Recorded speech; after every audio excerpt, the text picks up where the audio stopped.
এটা হলো নীলগিরি, বান্দরবন। বান্দরবনের একবারে গহীন জঙ্গল পাহাড়ের ভিতরে এসেছি আমরা নীলগিরিতে। নীলগিরি থেকে অপরূপ সুন্দর বাংলাদেশের যে সৌন্দর্য দেখা যায়, কুয়াশা ঘেরা একেবারে,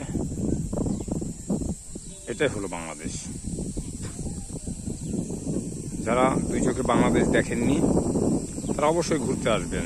যারা কাশ্মীরে যান, দার্জিলিংয়ে যান, পাকিস্তানে যান বা বিশ্বের অন্যান্য দেশে যারা ঘুরতে যান, আমার মনে হয় আমার দেশ বাংলাদেশ অপরূপ সুন্দর একটা দেশ।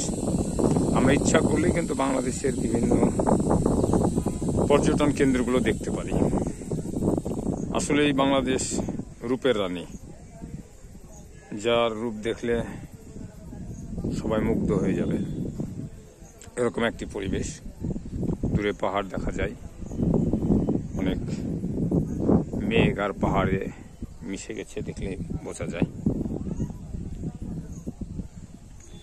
আমরা রাজশাহী থেকে মোটরসাইকেল এসেছি, এই জন্য এখানে 200 টাকা, মাইক্রোতে আসলে পরে 500 টাকা, মানে যে যেটাতে আসবে তার।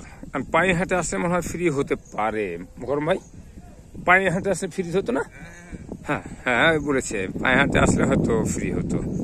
তারপরেও আমি যাওয়ার সময় কর্তৃপক্ষকে একবার জিজ্ঞাসা করে যাবো, যাক মজার জন্যে, যে ভাই আমরা তো মোটর সাইকেল এসেছি, 200 টাকা নিলেন, মাইক্রোতে আসলে কত, প্রাইভেট কারে আসলে কত, বাসে আসলে কত, আর পায়ে হাঁটে আসলে কি ফ্রি? যাওয়ার সময় জিজ্ঞাসা করে যাবো, জাস্ট ফান, মজা। বলতে চাই যে এখানে গাড়ি পার্কিং আছে, এখানে খাবার জায়গা আছে, 140 ফিট আর্টিলারির এখানে একটা ক্যান্টিন আছে, খুবই ভালো।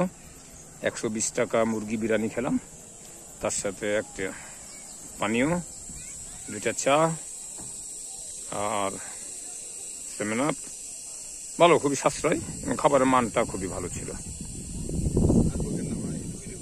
মোকাররম ভাই আমাকে বকতে মানা করেছে, আমি আর বকাবাদ। আল্লাহ হাফেজ, আসসালামু আলাইকুম।